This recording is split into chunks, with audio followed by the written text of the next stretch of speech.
Hello दोस्तों, good morning, Radhe Radhe, Ram Ram. चलिए दोस्तों,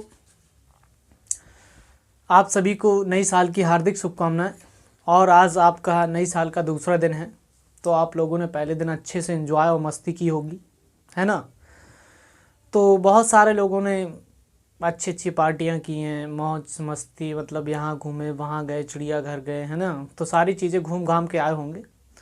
तो हमारा कहना ये है मित्र कि आपके देखिए, अगर आप इस तरीके से एंजॉय करते रहेंगे तो आपको दिक्कत हो जाएगी, क्योंकि साल तो ऐसे बढ़ते ही चले जाएंगे। आप एक साल आया, दूसरा साल गया, तीसरा आएगा, चौथा आएगा, आप ऐसे नए साल बनाते रहेंगे। लेकिन साल वो अच्छा होता है जिसमें आपकी नौकरी लग जाए, है ना, मतलब बेरोज़गारी आप ख़त्म हो जाए आपके पास से। तो आप ऐसा ना करें कि कहीं नई साल के चक्कर में 4-6 दिन गुजार दें कि नई साल आई है, नई साल आई है, उसी के चक्कर में आप पढ़ाई से दूर होते चले जा रहे हैं। लेकिन एक व्यक्ति वो है जो पर डे एक नया सीखता है, और वो अगर जो व्यक्ति पर डे कुछ नया नया सीखता है तो उसी व्यक्ति को क्या है, उसी को सरकारी जॉब मिलती है। अगर आप कहीं ना कहीं नई साल में 5 दिन गुजार दिए तो वो व्यक्ति 5 दिन में कितना पढ़ेगा आप समझ सकते हैं, है ना। तो आपको भी कहीं ना कहीं लगातार मेहनत करनी पड़ेगी। आप ऐसा ना करें कि नई साल के चक्कर में आपने 10 दिन गुजार दिए, 5 दिन गुजार दिए, ऐसा ना करें। और ऐसे मित्रों से दूर रहें जो आपको पार्टी के लिए ज़्यादा उत्साहित करते हैं। तो एक दिन पर्याप्त है, आप एंजॉय कर सकते थे और आसानी से किया है आप लोगों ने, ठीक है। तो अब आपके देखिए 2021 है, आपको जॉब लेना है कुल मिला के, और आपको यही प्रण लेना है कि ये साल हमारे लिए नौकरी वाला साल होगा, है ना। तो सब कुछ अच्छा होगा, बस मेहनत करें आप। तो जो लोग हमारे चैनल को देख रहे हैं या जो जुड़ रहे हैं, देख रहे हैं वीडियो को, वो लोग क्या करेंगे, लाइक करेंगे, शेयर करेंगे और सब्सक्राइब करेंगे। सबसे पहले आप लोगों से एक कहना ये है कि आप लोग शेयर नहीं करते हैं वीडियो, है ना। तो मित्र देखिए, शेयर करें तभी अच्छा लगेगा। अगर आप शेयर नहीं करेंगे तो हमें भी दिक्कत होती है। एक वीडियो बहुत मेहनत के साथ बनता है और आप लोग हैं कि वीडियो को शेयर नहीं करते हैं। तो आपका ये कर्तव्य बनेगा आज से कि आप 10 लोगों में शेयर करेंगे, है ना, तभी हम पढ़ा पाएंगे। नहीं अन्यथा अगर वीडियो नहीं चलेगा तो फिर क्या है, हमारा भी मन शायद नहीं होता कि यार बताओ, कोई भी कमेंट नहीं आता कि अगर हम पढ़ा रहे हैं तो कोई दिक्कत हुई होनी चाहिए। तो आप बताइए कि सर हमें क्या दिक्कत हो रही है, कमेंट्स में बताया करें आप ज़रूर, और कमेंट्स करके बताया करें सर कि ये प्रॉब्लम है या ये नहीं है, तो उसको हम सही करें।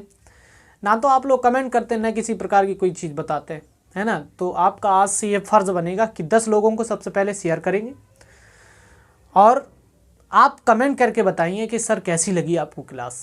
अगर कहीं भी किसी भी क्वेश्चन में लेकर के आपको डाउट है तो कमेंट आप अवश्य करें, ठीक है। तो चलिए दोस्त, हम लोग संविधान में आपका क्या पढ़ रहे थे। संविधान में हम लोगों ने लगभग में संसद के ही पार्ट पढ़ रहे थे, जिसमें बहुत सारे पॉइंट हमको मिल रहे थे, उसके बारे में हम पढ़ते चले जा रहे थे, है ना। तो हम लोगों ने शायद कल विधेयकों पर चर्चा की थी कि विधेयक कितने होते हैं, कैसे कैसे होते हैं, इन पर हम लोग चर्चा कर रहे थे। तो विधेयक कैसे होते हैं, कितने होते हैं, इस पे हमने चर्चा कर ली थी। शायद मैं ये भी बताया था कि 4 विधेयक होते हैं, और कि ये विधेयक जो होता है वो गैर कानूनी होता है। इसे कोई भी किसी प्रकार की कोई भी कानूनी मान्यता नहीं प्राप्त होती है, और ये क्या है, आपका विधेयक कहलाता है। देखिए ज़रा, आप हमने आपको बताया था कि साधारण विधेयक के बारे में बताया था, ठीक। शायद में आप लोगों को याद हो कि साधारण विधेयक के बारे में हम लोगों ने कल पढ़ा था, ठीक है। तो साधारण विधेयक के बारे में हम लोगों ने कहा था कि ये राष्ट्रपति क्या होता है, राष्ट्रपति की मर्जी, बिना मर्जी के इसको पेश किया जा सकता है। और ये जो साधारण विधेयक होता है ये संसद के किसी भी सदन में पेश किया जा सकता है, चाहे आपका संसद का जो कोई भी सदन हो, चाहे आपका लोकसभा हो और चाहे आपका राज्यसभा हो, इन दोनों में से किसी भी सदन में आपको पेश किया जा सकता है, ठीक। दोनों सदनों में से आप किसी भी सदन में पेश कर सकते हैं, ये आपको बिल्कुल छूट है। चाहे लोकसभा में लाइए, चाहे राज्यसभा में लाइए, आप ला सकते हैं।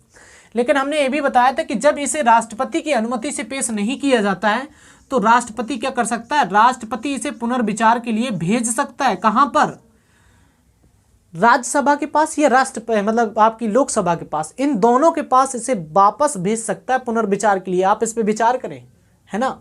या अगर पुनर्विचार के लिए नहीं भेज सकता है तो हो सकता है कि आपको अनुमति दे दे। अगर अनुमति नहीं देता है तो पॉकेट वीटो का प्रयोग कर सकता है। अब ये राष्ट्रपति को पूरी स्वतंत्रता होती है कि वो पुनर्विचार के लिए भी भेज सकता है और आपकी अनुमति भी दे सकता है, और कह सकते हैं क्या, पुनर्विचार के लिए भेजेगा। मतलब ये 3 आपकी कंडीशनें हैं जो आपके साधारण विधेयक पर लागू होती हैं। ठीक है, तो आप समझ चुके होंगे ये तीनों चीज़ों पर क्या क्या कंडीशन बनती है, तो आपको याद रखना है ये तीनों चीज़ें। पॉकेट वीटो का मतलब है कि वो अपने पास रख लेगा, ना तो हाँ कहेगा ना हूँ कहेगा। ठीक, मतलब दोनों कंडीशन में ना हाँ दोनों नहीं कहेगा। तो आप समझ लेना इसने क्या किया है, पॉकेट वीटो का प्रयोग किया। फिर हमने और सारी चर्चा की थी कि साधारण विधेयक जो होता है वो मतलब किस तरीके से पेश किया जाएगा, कैसे नहीं किया जाएगा, इन सारी चीज़ों पर हम बात कर चुके थे लगभग में। अब देखिए, अब हम लोग अगर बात करें तो एक पॉइंट मिला था आपको, धन विधेयक। ठीक, धन विधेयक के बारे में हम लोग पढ़ते हैं। देखिए, धन विधेयक क्या होता है और कैसे बनता है, इसके बारे में बात करेंगे हम लोग। विधेयक क्या होता है, धन विधेयक।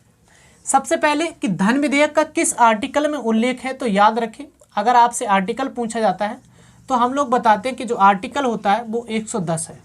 मतलब अनुच्छेद 110 में आपके धन विधेयक का उल्लेख किया गया। सबसे पहले याद रखें, जो धन विधेयक होता है ये राष्ट्रपति की सहमति से पेश किया जाता है। राष्ट्रपति की सहमति से पेश किया जाता है। ठीक, याद रखें, सहमति से यदि पेश किया जाएगा तो राष्ट्रपति इसे पुनर्विचार के लिए भेजेगा नहीं।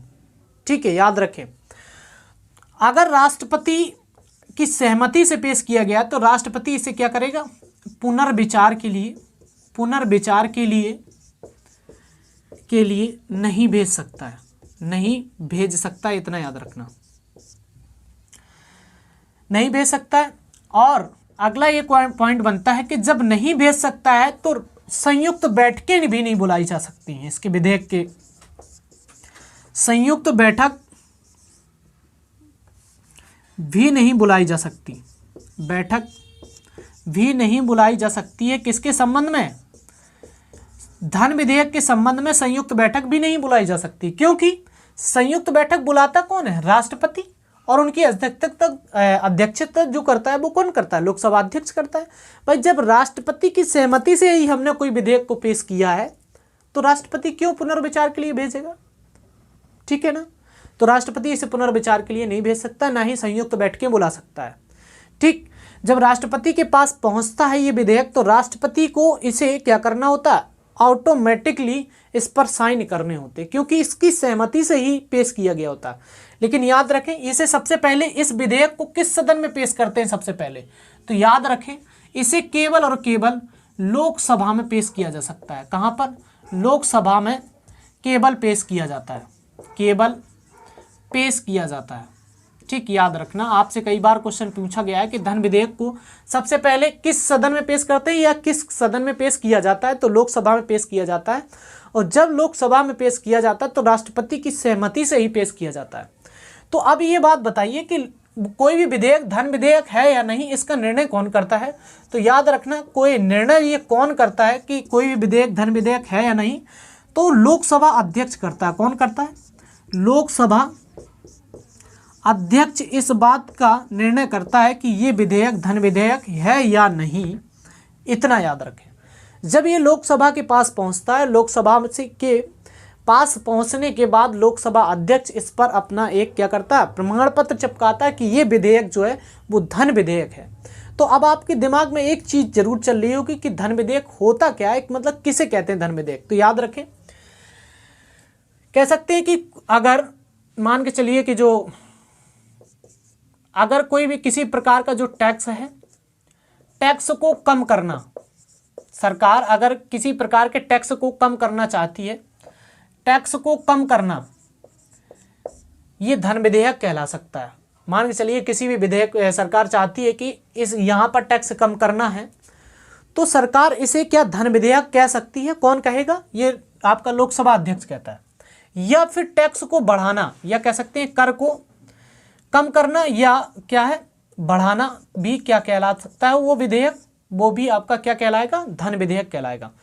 या कह सकते हैं कि कम करना, बढ़ाना, या कह सकते हैं संचित निधि से सरकार क्या है, संचित निधि से यदि सरकार पैसा निकालती है, निधि से पैसा अगर निकालती है तब भी क्या है, वो विधेयक क्या कहलाएगा, धन विधेयक कहलाएगा।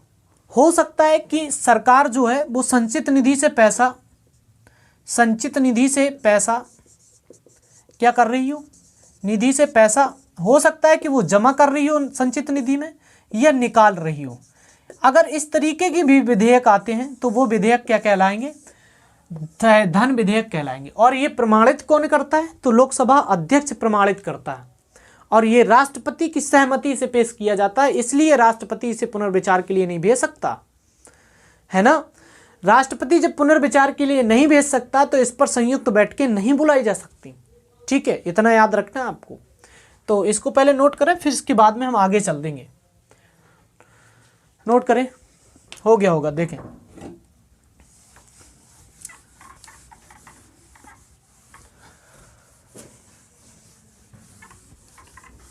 अगर हम बात कर रहे थे कि मान के चलिए संचित निधि से पैसा निकालना, जमा करना, ये करना सारी चीजें हो जाती हैं, तो इस विधेयक को क्या है, लोकसभा में ही पेश किया जाता है। तो इस विधेयक पर सदन में बहस नहीं हो सकती, ठीक, बहस नहीं हो सकती, याद रखें।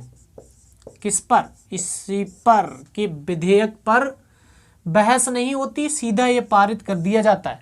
और याद रखें, अगर ये विधेयक पास ना हो सका किसमें, लोकसभा में, यदि, याद रखें ये बहुत ही मोस्ट इंपॉर्टेंट है, इसमें नोट करके लिखे अलग से, क्या, यदि धन विधेयक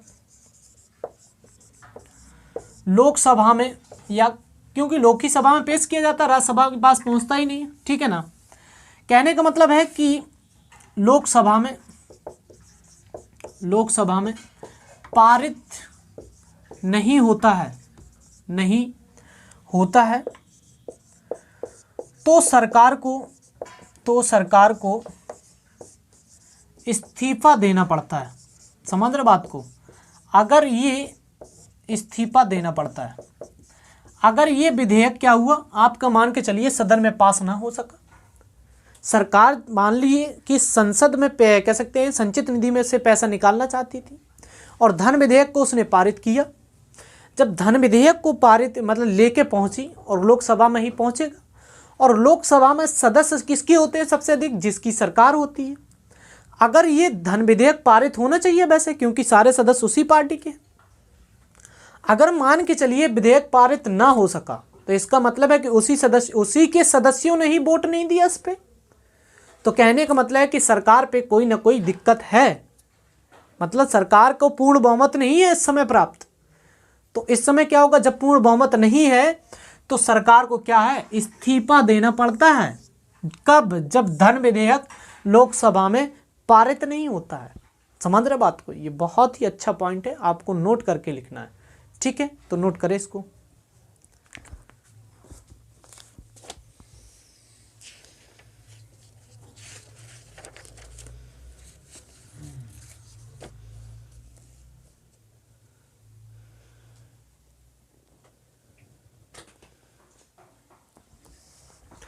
देखिए, अब इस विधेयक के मामले में ना जो राज्यसभा होती है उससे बहुत कम शक्तियां प्राप्त होती हैं, लेकिन ऐसा होता है ना कि यार संसद का जो सदन बनाया गया, राज्यसभा किस लिए बनाया गया, तो कुछ ना कुछ तो उसे भी अधिकार है ना।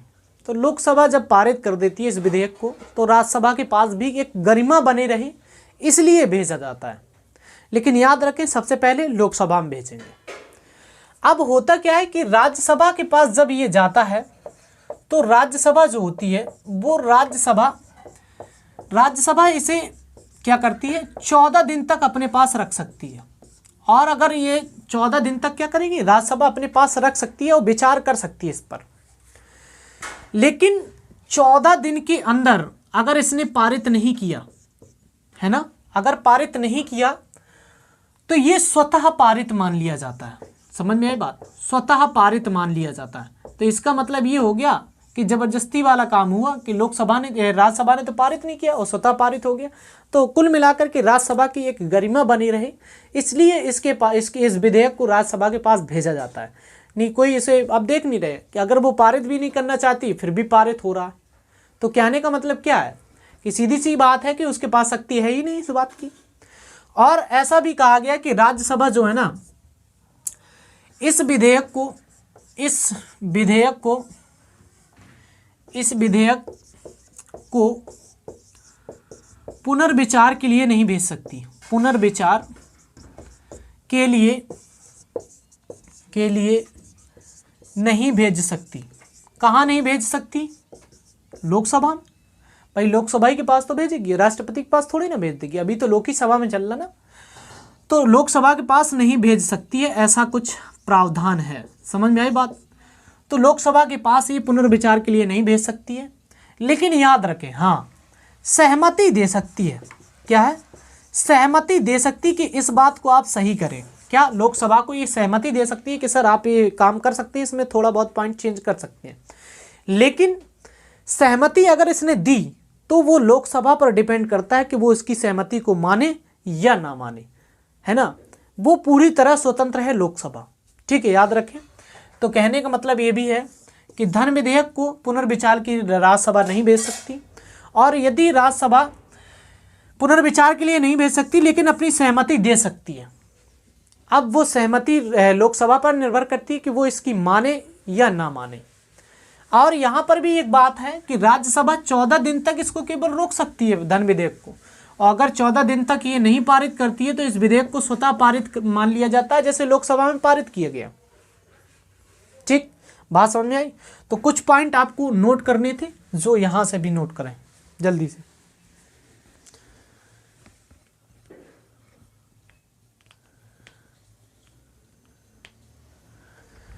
देखें, हो गया होगा नोट।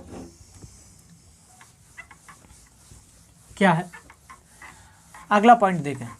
अब आपका ये धन विधेयक खत्म हो जाता है, मतलब 110 वाला जो आर्टिकल था वो खत्म हो गया लगभग। अब आता है धन विधेयक के बाद में वित्त विधेयक, है ना। वित्त विधेयक, देखिए वित्त विधेयक जो होता है उसका आर्टिकल 117 में उल्लेख है, हमने आपको कल बताया था। सबसे पहले आपको यही याद रखना है कि वित्त विधेयक का उल्लेख जो है वो किस आर्टिकल में, तो 117 में है। आपको ये याद होना चाहिए, है ना, पूछा भी जाता है। तो अब अगर हम बात करते हैं किसकी, वित्त विधेयक की, तो वित्त विधेयक होता क्या है? देखिए, अगर कोई भी विधेयक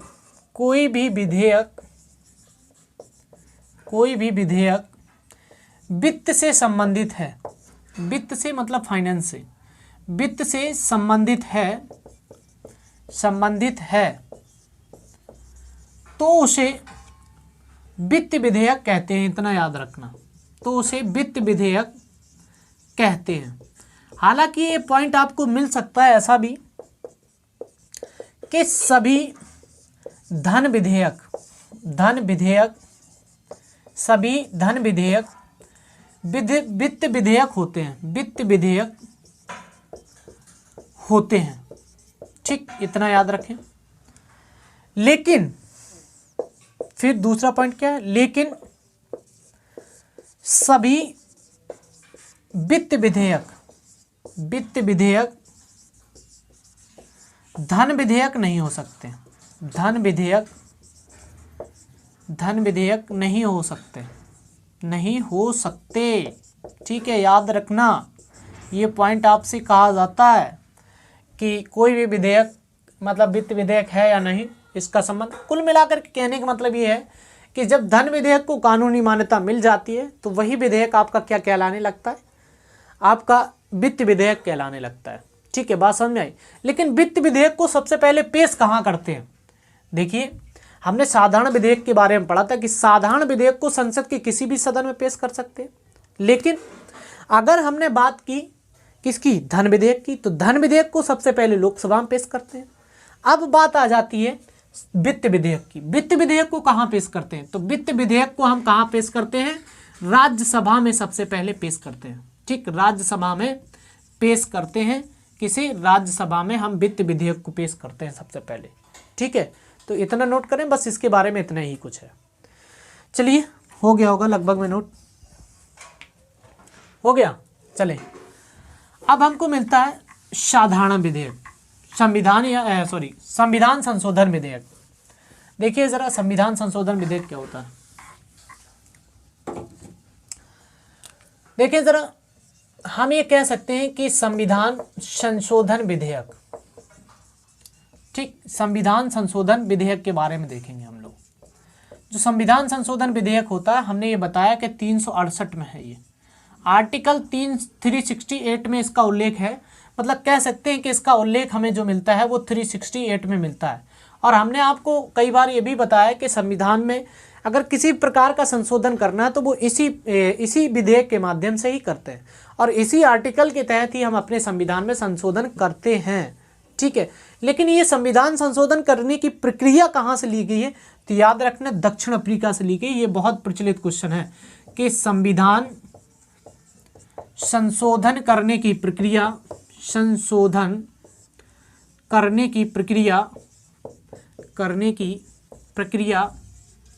कहाँ से ली गई है, तो याद रखना कहाँ से, दक्षिण अफ्रीका से ली गई है। इतना आपको ये याद रखना है। ठीक है, ये क्वेश्चन बहुत प्रचलित है, आप लोगों को पता होना चाहिए, है ना। तो अब याद रखें कि संविधान संशोधन जो विधेयक होता है ये किस सदन में लाया जाता है। तो संविधान संशोधन विधेयक जो होता है वो संसद के किसी भी सदन में आप ला सकते हैं। संसद के किसी भी सदन में ला सकते हैं, किसी भी सदन में ला सकते हैं। ठीक, चाहे आपका लोकसभा हो और चाहे वो आपका राज्यसभा हो, किसी भी सदन में आप इस विधेयक को पेश कर सकते हैं। लेकिन याद रखना हमने ये बताया था कि ये विधेयक जो होता है वो राष्ट्रपति की अनुमति से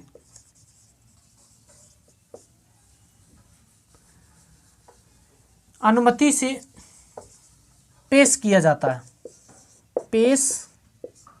है। ठीक, जब ये विधेयक जो है वो राष्ट्रपति की अनुमति से पेश किया जाएगा तो राष्ट्रपति इसे पुनर्विचार के लिए नहीं भेज सकता। वही चीज़ें पुनर्विचार के लिए नहीं भेज सकता। ठीक, इसके बाद भी ना, अगर ये पुनर्विचार के लिए नहीं भेज सकता तो इस पर संयुक्त बैठकें भी नहीं बुला सकता। संयुक्त बैठकें किस आर्टिकल के तहत बुलाई जाती हैं, तो आर्टिकल 108 के तहत बुलाई जाती हैं। बुलाने का काम कौन करता है, तो राष्ट्रपति करता है। संयुक्त बैठकों की अध्यक्षता कौन करता है, तो लोकसभा अध्यक्ष करता है। लेकिन याद रखना मित्र, अगर आपसे क्वेश्चन कहता है कि मंत्रिपरिषद की बैठकें कौन बुलाता है, तो प्रधानमंत्री बुलाता है। उनकी अध्यक्षता कौन करता है, तो प्रधानमंत्री करता है। लेकिन याद रखना यहाँ क्वेश्चन दूसरा है। क्या है, कहता संयुक्त बैठकों को कौन बुलाता है, तो राष्ट्रपति। लेकिन अगर आपसे कहा जाए मंत्रिपरिषद की बैठकों को कौन बुलाता है, तो प्रधानमंत्री। अगर आपसे कहा जाए कि संयुक्त बैठकों की अध्यक्षता कौन करता है, तो लोकसभा अध्यक्ष। और अगर आपसे कहा जाए मंत्रिपरिषद की बैठकों की अध्यक्षता कौन करता है, तो प्रधानमंत्री। ठीक है, याद रखना दोनों जगह क्वेश्चन अलग अलग है। ठीक, तो इतना नोट हो गया होगा लगभग में, इसे नोट करें, फिर आगे चलते हैं हम लोग।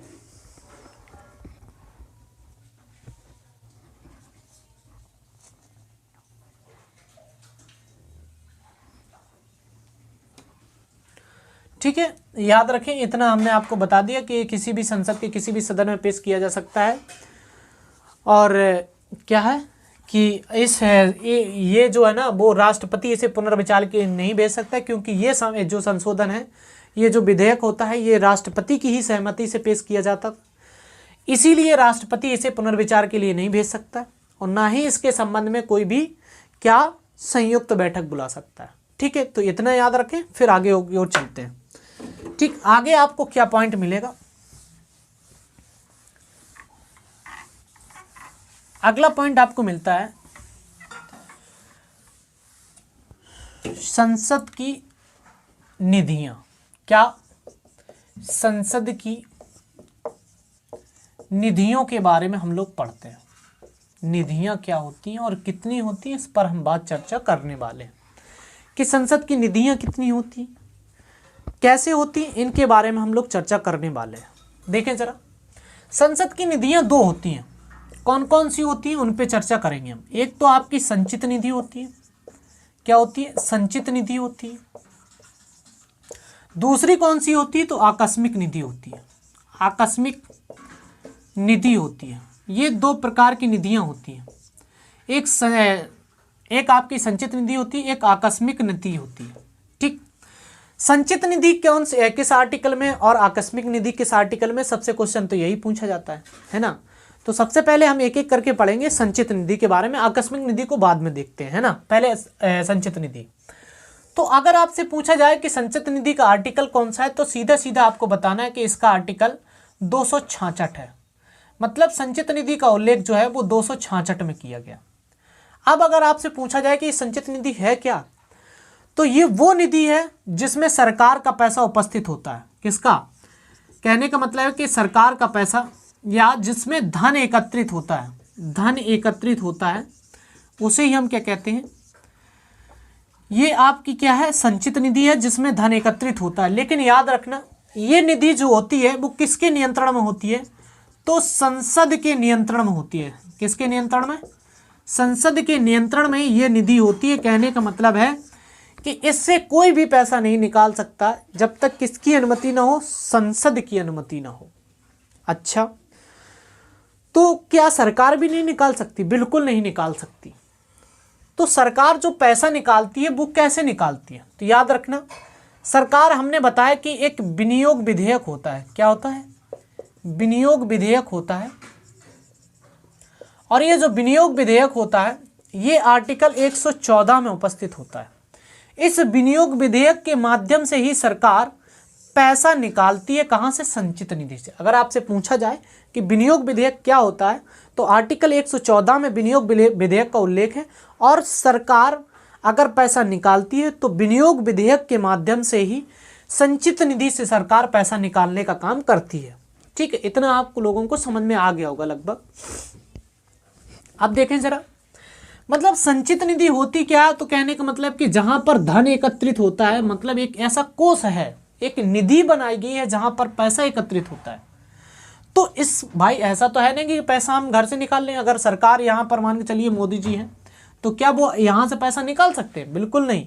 वो क्या करेंगे, यहाँ पर संसद का नियंत्रण होता है। संसद का मतलब लोकसभा, राज्यसभा और राष्ट्रपति, तीनों का नियंत्रण होता है। लेकिन याद रखें, राष्ट्रपति एकमात्र ऐसा व्यक्ति होता है, राष्ट्रपति एकमात्र ऐसा व्यक्ति होता है, एकमात्र ऐसा व्यक्ति होता है, ऐसा व्यक्ति होता है, व्यक्ति होता है जो संसद की अनुमति के बिना, संसद की अनुमति के बिना, अनुमति के बिना पैसा निकाल सकता है। ठीक, कहाँ से? संचित निधि से पैसा निकाल सकता है। ये किसमें निकाल सकता है? तो ये कह सकते हैं संचित निधि से पैसा निकाल सकता है। कहाँ से? राष्ट्रपति ही एकमात्र ऐसा व्यक्ति है जो संचित निधि से पैसा निकाल सकता है संसद की अनुमति के बिना। अगर और कोई भी व्यक्ति अगर यहाँ से पैसा निकालता है तो उसे संसद की अनुमति लेनी पड़ती है। ठीक, बात समझ में आई? तो अब अगर हम आगे की चर्चा करें इस पे, तो हम ये कह सकते हैं कि इसमें अब अच्छा ये पूछा जाए कि इसमें पैसा कहाँ से आता है यार। तो देखिए, इसमें अगर हम पैसे की बात करें, अगर हम पैसे की बात करते हैं संचित निधि में कहाँ से आता है, तो इसमें जो सरकार होती है ना, कौन? सरकार। सरकार विभिन्न प्रकार के, क्या? विभिन्न प्रकार के, विभिन्न प्रकार के करों के माध्यम से, करों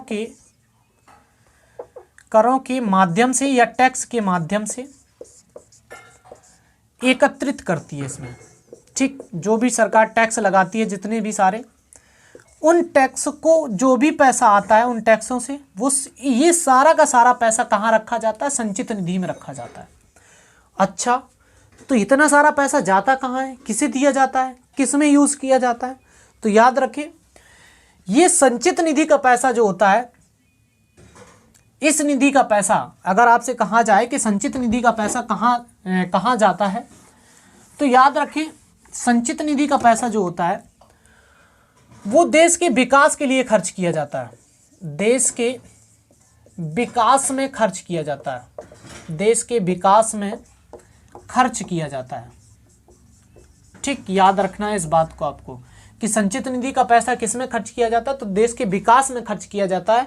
अगर आपके यहाँ कोई भी एक बड़ा सा मेडिकल कॉलेज खोलना है तो ये कह सकते हैं कि आप संचित निधि से पैसा निकाल सकते हैं और ये अनुमति लेनी पड़ेगी आपको संसद से, ठीक है ना। मतलब एक विनियोग विधेयक आएगा, उस विनियोग विधेयक में आप लिखेंगे कितना पैसा चाहिए है, तो वो आपको लोकसभा से पारित कराना होगा, राज्यसभा से पारित कराना होगा, राष्ट्रपति से, तब वो पैसा आप निकाल सकते हैं, है ना। समझ में आई बात। और विनियोग विधेयक 114 में है आर्टिकल, उससे निकाल सकती है सरकार। अब कहने का मतलब है कि देश के विकास में खर्च किया जाता और कहीं किया जाता है, बिल्कुल। कुछ पदाधिकारी होते हैं, मतलब कुछ पदाधिकारी होते हैं जिनके वेतन इसी से दिए जाते हैं, जिनके वेतन इसी निधि से दिए जाते हैं। समझ में आई बात, इसी निधि से दिए जाते हैं, ठीक, याद रखना आपको। किस निधि से दिए जाते हैं, तो संचित निधि से ये पैसा दिया जाता है। समझ में आई बात। तो कहने का मतलब ये है कि संचित निधि में पैसा कहाँ से आता है, तो विभिन्न प्रकार के कर या टैक्सों के माध्यम से आता है। इस पैसे का खर्च कौन कर सकता है, तो राष्ट्रपति एकमात्र ऐसा व्यक्ति होता है जो बिना अनुमति के ही पैसा निकाल सकता है। तो इस पर नियंत्रण किसका रहता है, तो संसद का रहता है। अगर आपसे पूछा जाए कि संचित निधि का उल्लेख किस आर्टिकल में है, तो 266 में है। समझ में आई बात है। तो कहने का मतलब है कि ये इसका पैसा कहाँ खर्च किया जाता है, तो देश के विकास में खर्च किया जाता है। या कुछ पद ऐसे होते हैं जिनके वेतन भी यहीं से दिए जाते हैं, जैसे राष्ट्रपति, प्रधानमंत्री, या आपके मुख्य न्यायाधीश, अन्य जो उच्च न्यायालयों के मुख्य न्यायाधीश होते हैं, राज्यपाल होता है, इनके जो वेतन होते हैं वो इसी निधि से आपके पैसे मिलते हैं, ठीक है। तो याद रखना मित्रों, कहने का मतलब ये है कि आपको ये संचित निधि पढ़ाई है और आज का टाइम हो चुका है। तो कहने का मतलब है कि आप लोग अगर चैनल पे देख रहे हैं या जुड़े हैं तो उसको लाइक करें, शेयर करें और सब्सक्राइब करें, क्योंकि कंटेंट में नंबर 1 कह सकते हैं कि यूट्यूब में हमारे बराबर कोई भी आधा नहीं, ठीक है। तो याद रखें, आपको क्या करना है, लाइक करना है, शेयर करना है, सब्सक्राइब करना है। ज़्यादा से ज़्यादा लोगों में करें, नहीं तो फिर आपकी क्लास को दिक्कत होगी, ठीक है। समझ में आ गई होगी। कहने का मतलब है कि आप सुचारू रूप से चलेंगी क्लास में, लेकिन लाइक, शेयर और सब्सक्राइब करते रहें आप लोग, ठीक है। थैंक यू, धन्यवाद।